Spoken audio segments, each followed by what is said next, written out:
दोस्तों कहानी शुरू होती है और हमें साल 50 बीसी का समय दिखाया जाता है। यहाँ पर हम एक राजकुमारी को देखते हैं जिसकी नुन्नूपुर के राजकुमार घसीटालाल से शादी होने वाली थी, जो कि एक नंबर का च***या था। लेकिन राजकुमारी इस गधे से शादी नहीं करना चाहती थी, इसलिए वो अपनी दासी के हाथों एक एंटीक बॉक्स मंगवाती है जिसके अंदर होते हैं जादुई इयररिंग्स। अब राजकुमारी एक इयररिंग खुद पहनती है और दूसरी अपनी दासी को पहनाती है, जिससे होता यह है कि इन दोनों की आत्माएं आपस में बदल जाती है। मतलब राजकुमारी की आत्मा दासी के शरीर में और दासी की आत्मा राजकुमारी के शरीर में चली जाती है। तभी वहाँ पर महाराज दरभंगा आते हैं और अपनी बेटी को घसीटालाल से बजवाने के लिए अपने साथ ले जाते हैं। अब यहाँ पर सीन शिफ्ट होता है और हम देखते हैं 4 लड़कियों के एक ग्रुप को जिनके नाम कुछ इस तरह थे: डायना पेंटी, फटा गोदाम, कटरीना भड़वी और जलेबी बाई। ये चारों कहने को तो कॉलेज स्टूडेंट्स थी, लेकिन ये चारों बस दिन भर मॉल में भटकती रहती थी और अपने पिछवाड़े दिखाकर इन जैसे शरीफ और मासूम लोगों को डिस्ट्रैक्ट करती थी। फिर ऐसे ही एक दिन जब वो एक शॉप से कच्छियां खरीद रही होती हैं, तभी वहां पर उनकी दुश्मन माया मरवाले अपनी सहेलियों के साथ आती है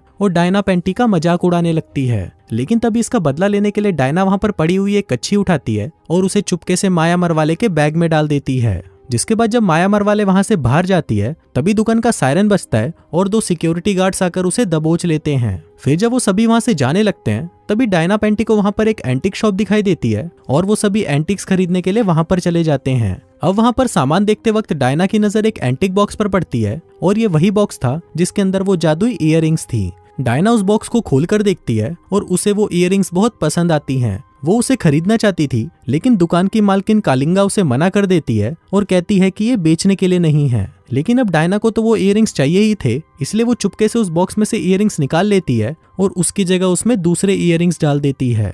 वहीं दूसरी तरफ हम एक चिंदी चोर पप्पू हटेला को देखते हैं जो कि एक गैस स्टेशन में चोरी कर रहा होता है। इसी दौरान वहां पर डायना पेंटी अपनी सहेलियों के साथ पेट्रोल भरवाने आती है, जिन्हें देखकर पप्पू हटेला के हाथ जो लगता है वो उसे उठा लेता है और उनसे नजर छुपाते हुए वहां से जाने लगता है। लेकिन तभी डायना उसे वहां का एम्प्लॉय समझकर आवाज देती है और उसकी कार में पेट्रोल भरने को कहती है। अब उससे पीछे छुड़ाने के लिए पप्पू हटेला कार में पेट्रोल डाल देता है, लेकिन तभी डायना उसे कहती है कि क्या तुम कार का इंजन भी देख सकते हो। अब पप्पू हटेला कार का इंजन चेक करने लगता है, लेकिन तभी डायना के पिछवाड़े में चुल सी मचती है और वो पप्पू हटेला के साथ बकचोदियां करना शुरू कर देती है। फिर जैसे तैसे करके पप्पू हटेला उससे अपना पीछा छुड़ाता है। जिसके बाद वो भी वहां से जा ही रहा था कि तभी उसकी नजर वहां पर गिरी एक इयररिंग पर पड़ती है, जिसको वो गोल्ड की इयररिंग समझकर उठा लेता है। वहीं डायना पेंटी जब घर पहुंचती है तो वो देखती है कि उसका छोटा भाई उसके कपड़े और मेकअप लगाकर लड़की बनने की कोशिश कर रहा होता है। अब ये देखकर डायना को गुस्सा आ जाता है और वो उसे गालियां देकर वहां से भगा देती है। फिर उसी रात हम एक चोमू चिंकू चूतड़ को देखते हैं जो कि डायना पेंटी का बॉयफ्रेंड होता है।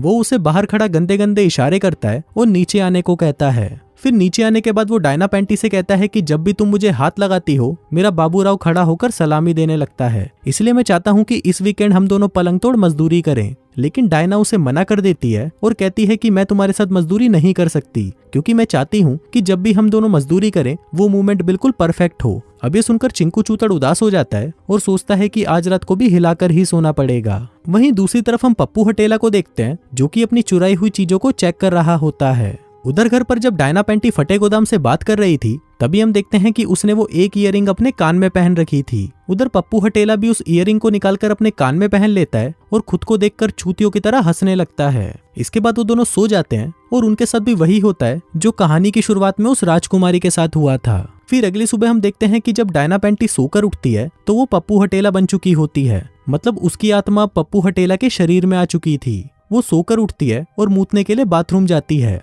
लेकिन जब उसकी नजर नीचे अपने बाबूराव पर पड़ती है तो वो जोर जोर से चिल्लाने लग जाती है। वो भागकर अपनी शक्ल देखती है तो उसे पता चलता है कि वो एक बदसूरत सा आदमी बन चुकी है।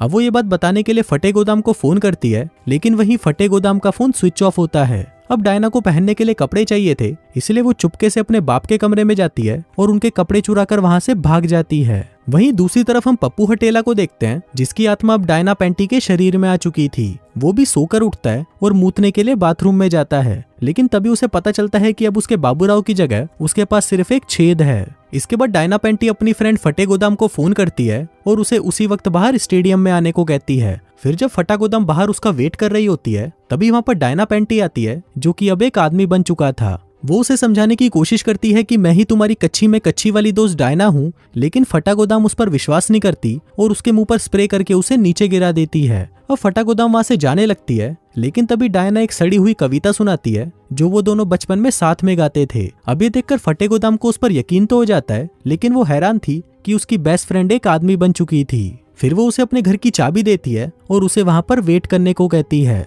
फिर उसके घर आकर डायना अपने घोड़े पर परफ्यूम लगाने लगती है क्योंकि उसमें से बहुत तेज बदबू आ रही थी। तभी फटा गोदाम भी वहां पर आती है और उसे कहती है कि मैंने तुम्हारे घर पर फोन करके ये कह दिया है कि तुम कुछ दिनों के लिए मेरे साथ रहोगी। अब डायना एक ट्रिमर लेकर अपने शरीर के सारे बाल साफ करने लगती है, जिस दौरान फटा गोदाम उससे पूछती है कि क्या तुम्हारे पास सचमुच में बाबूराव है, और है तो क्या मैं उसे देख सकती हूँ। अब डायना पहले तो उसे मना कर देती है, लेकिन फिर उसके बार बार फोर्स करने पर वो उसे दिखा देती है। अब उसका घोड़ा इतना बड़ा था कि उसे देखते ही फटे गोदाम के मुंह में पानी आ जाता है। वो कहती है कि मैंने ज्यादा घोड़े तो नहीं देखे, लेकिन ये टॉप 5 में तो जरूर होगा। डायना उससे पूछती है कि तुमने कितने घोड़े देख रखे हैं, जिस पर फटा गोदाम कहती है 5, जिनमें से एक मेरे छोटे भाई का भी था। जिसके बाद वो दोनों मस्ती करने लग जाते हैं, लेकिन वहीं नीचे उसकी मॉम उसकी आवाजें सुन लेती है और अपने हस्बैंड से कहती है कि फटा गोदाम उस आदमी के साथ जरूर मजदूरी कर रही है। लेकिन हम देखते हैं कि इस बात से उसके बाप को कोई फर्क नहीं पड़ता। फिर उसी रात डायना अपने बॉयफ्रेंड को फोन करती है और उसे कहती है कि मैं तुम्हारे साथ दबा दबा कर मजदूरी करना चाहती हूँ। लेकिन फोन पर एक आदमी की आवाज सुनकर उसके बॉयफ्रेंड की फटकर 464 हो जाती है और वो फोन काट देता है। फिर अगले दिन डायना और फटा गोदाम अपनी बाकी की सहेलियों से मिलने जाती हैं, जहाँ पर वो उन्हें भी बता देते हैं कि डायना पेंटी अब एक आदमी बन चुकी है। जिसके बाद क्या था, डायना को उन्हें भी अपना बाबूराव दिखाना पड़ता है। इसके बाद वो सभी मस्ती करने लग जाते हैं, लेकिन इसी दौरान डायना को कुछ ज्यादा ही जोश चढ़ जाता है और वो सभी को मारकर चित्त कर देती है। फिर अगली सुबह जब डायना सोकर उठती है तो हम देखते हैं कि फटा गोदाम उसे घूर घूर कर देख रही होती है, जैसे कि वो उसके साथ मजदूरी करना चाहती हो। फिर डायना पेंटी अपने पेरेंट्स को सब कुछ सच बताने के लिए अपने घर जाती है, लेकिन तभी उसका बाप उसे एक गार्डनर समझ लेता है और उसे अपने गार्डन के घास काटने का काम दे देता है। फिर काम खत्म होने के बाद उसका बाप उसके पास आता है और उसे अपनी वाइफ के बारे में बताने लगता है। कहता है कि हम दोनों सोते तो एक ही बेड पर हैं, लेकिन ऐसा लगता है कि हम दोनों एक दूसरे से बहुत ही दूर हैं। यहाँ तक कि हमने कई महीनों से मजदूरी भी नहीं की। वहीं काम करते वक्त डायना अपने छोटे भाई को देखती है, जो कि उसके कपड़े पहनकर टोनी कक्कड़ के गानों पर नाच रहा होता है। अब उसको कैसे भी करके अपना शरीर वापस चाहिए था, इसलिए वो सभी मिलकर उसकी एक फ्रेंड के पास जाते हैं, जो कि जादू टूना करने में एक्सपर्ट थी। वो उन्हें बताती है कि डायना के ऊपर किसी ने बहुत ही खतरनाक एंशिएंट जादू कर रखा है और इसी वजह से वो एक आदमी बन चुकी है। अब उन सबको उसकी दुश्मन माया मरवाले पर शक होने लगता है, क्योंकि वो ही एक ऐसी कमीनी थी जो ऐसा घटिया काम कर सकती थी। और इसी का बदला लेने के लिए वो एक क्लब में जाते हैं, जहाँ पर माया मरवाले अपने बॉयफ्रेंड के साथ आई हुई थी। अब ये पता करने के लिए कि वो काम माया मरवाले ने ही किया है,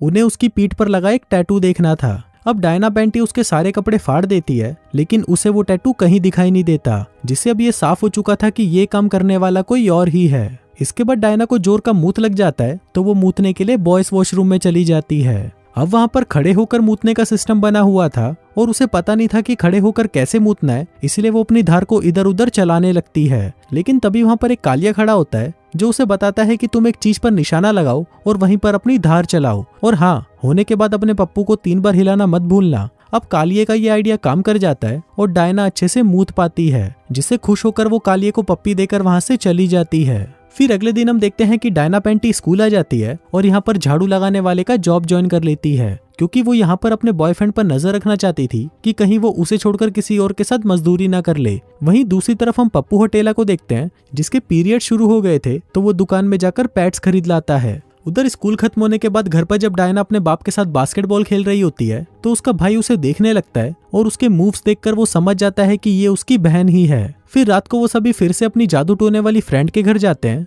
जहाँ पर वो उनको उन इयररिंग्स के बारे में बताती है, जिसको पहनने के बाद ही उसके साथ ये सब शुरू हुआ था। फिर वो एक इयररिंग लेकर उस एंटीक शॉप वाली कालिंगा के पास जाते हैं और उसे बताते हैं कि उसको पहनने से डायना एक आदमी बन गई थी। फिर कालिंगा उसे बताती है कि ये जादू इयररिंग्स हैं और अगर तुम्हें वापस नॉर्मल होना है तो तुम्हें उस इंसान को ढूंढना होगा जिसके पास दूसरी इयररिंग है, जिसके बाद तुम्हें वो दोनों इयररिंग्स पहननी होगी और फिर तब ही तुम अपनी बॉडी में वापस आ पाओगी। अब डायना उस इयररिंग का पता लगाने के लिए उसके पोस्टर छपवाकर अपने कॉलेज में लगवा देती है, ताकि जिसे भी इसके बारे में पता चले वो आकर उसे बता दे। इसके साथ ही वो अपने बॉयफ्रेंड पर भी नजर रखे हुए थी कि कहीं उसके बॉयफ्रेंड का किसी और के साथ तो अफेयर नहीं चल रहा, पर क्योंकि वो एक आदमी के शरीर में थी तो उसके बॉयफ्रेंड चिंकू चूतड़ को लगता है कि ये कोई छक्का है और उसके पीछे पड़ गया है, इसलिए वो हमेशा उससे दूर भागता है। फिर एक दिन जब डायना अपने रूम में वो इयररिंग ढूंढ रही होती है, तभी वहां पर उसकी मॉम आ जाती है वो उससे पूछती है कि तुम यहाँ क्या कर रहे हो, जिस पर डायना कहती है कि मैं अपनी इयररिंग ढूंढ रही हूँ क्योंकि वो गलती से यहाँ पर आ गई थी। अब उसकी मॉम उसे अट्रैक्ट होने लगती है और उसे अपने साथ खाना खाने के लिए पूछती है। इसके बाद जब वो दोनों बातें कर रहे होते हैं तभी अचानक उसकी मॉम में ठरक जाग जाती है और वो उसे वहीं पकड़कर चूसने लगती है। लेकिन तभी डायना उसे अपने से दूर करती है और कहती है कि मुझे मर्द पसंद है। अब अपनी माँ की ठरक को देखते हुए डायना उसे कहती है कि तुम्हारा पति तुम्हारे साथ मजदूरी करने के लिए तड़पा जा रहा है, लेकिन तुम उसे खुद को छूने तक नहीं देती। इस पर उसकी मॉम कहती है कि मैं भी उसके साथ मजदूरी करना चाहती हूँ,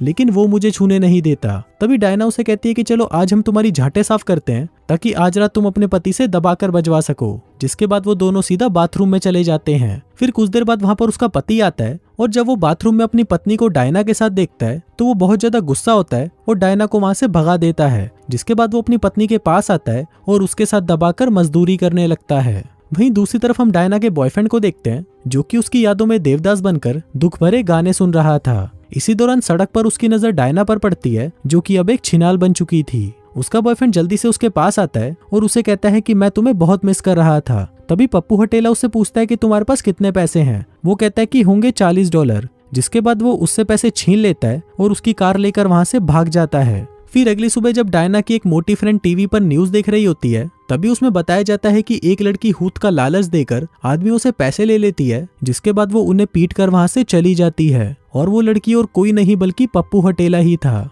अब ये देखते ही वो जल्दी से फटे गोदाम को फोन करती है और उसे बता देती है कि डायना की बॉडी मिल चुकी है। लेकिन उस टाइम फटा गोदाम घर पर नहीं होती तो उसकी ये बातें उसकी मॉम सुन लेती है। फिर उसी रात स्कूल की एक प्रोम पार्टी होती है जहाँ पर फटा गोदाम डायना के साथ आती है क्योंकि वो अपने बॉयफ्रेंड को जलाना चाहती थी। इसी दौरान वहाँ पर फटे गोदाम का बॉयफ्रेंड आ जाता है जिसको जलाने के लिए डायना फटे गोदाम को चूसने लगती है। अब क्योंकि फटे गोदाम को डायना से प्यार हो चुका था इसलिए वो उससे पूछती है कि क्या आज रात तुम मेरे साथ मजदूरी कर सकती हो। लेकिन डायना उसे मना कर देती है और कहती है कि हम दोनों बेस्ट फ्रेंड्स हैं और हमेशा रहेंगे। फिर वहाँ पर डायना अपने बॉयफ्रेंड को देखती है जो कि प्रॉम में माया मरवाले के साथ आया हुआ था। लेकिन तभी डायना वहां पर जाती है और माया को मारकर चित्त कर देती है। फिर वो अपने बॉयफ्रेंड को कहती है कि मैं ही डायना हूँ, लेकिन उसका बॉयफ्रेंड उस पर विश्वास नहीं करता और उसे वहां से जाने को कहता है। तभी डायना उसके कान में कहती है कि मुझे पता है कि जब भी मैं तुम्हें हाथ लगाती हूँ तुम्हारा पानी छूट जाता है। अब ये बात सिर्फ डायना को ही पता थी, इसलिए उसके बॉयफ्रेंड को भी उस पर विश्वास हो जाता है कि ये उसकी गर्लफ्रेंड ही है। अब वो उसे किस करना चाहता था, लेकिन क्योंकि वो एक आदमी के शरीर में थी इसलिए वो ऐसा नहीं कर पाता। वहीं दूसरी तरफ हम पप्पू हटेला को देखते हैं जो कि अब एक बार डांसर बन चुका था। लेकिन तभी वहां पर डायना पहुंच जाती है क्योंकि उसकी सहेलियों ने उसे उसका पता बता दिया था। अब डायना उससे अपना शरीर वापस मांगती है, जिस पर पप्पू हटेला कहता है कि आज रात मुझे कम से कम $500 कमाने दो, जिसके बाद मैं तुम्हें तुम्हारी बॉडी वापस कर दूंगा। लेकिन फिर इसके बाद तुम मुझे हर वीकेंड अपनी बॉडी दे दिया करना, जिसके बदले मैं तुम्हें कमाई के आधे पैसे दे दूंगा। अब ये सुनते ही डायना उसका गला दबाने लगती है और कहती है कि बहन के लोग मुझे मेरी बॉडी अभी वापस कर। लेकिन तभी उनको देखकर उस बार का बाउंसर आ जाता है और डायना को रोक देता है। अब पप्पू हटेला फिर से अपना नंगा नाच करने चला जाता है और डायना निराश होकर अपने दोस्तों के पास वापस आ जाती है। लेकिन तभी हम देखते हैं कि उसने उसके कानों से वो इयररिंग्स चुरा लिए थे। फिर वो उन दोनों इयररिंग्स को पहनती है जिससे उसकी आत्मा वापस उसकी बॉडी में आ जाती है और पप्पू हटेला की आत्मा वापस उसकी बॉडी में चली जाती है। तभी यहाँ पर पुलिस भी आ जाती है और पप्पू हटेला को पकड़कर अपने साथ ले जाती है। वहीं उसके छोटे भाई का शक कंफर्म हो चुका था कि वो आदमी उसकी बहन ही थी, लेकिन डायना उसे ये राज राजी रखने को कहती है। तभी वहां पर उसका बॉयफ्रेंड भी आ जाता है और फिर डायना उसे कहती है कि अब मैं तुम्हारे साथ पलंग तोड़ मजदूरी करने के लिए तैयार हूँ, जिसके बाद वो दोनों एक दूसरे को चूसने लगते हैं। फिर फिल्म के लास्ट सीन में हम देखते हैं कि पप्पू हटेला पुलिस को चकमा देकर वहां से भाग जाता है और एक कार को रोककर उसे वहां से चलने को कहता है। लेकिन तभी वो देखता है कि वो कार वाला एक छक्का होता है जो उसी वक्त कार को लॉक करके उसे बजाने के लिए अपने साथ ले जाता है। और इसी के साथ ही ये कहानी यहीं खत्म हो जाती है।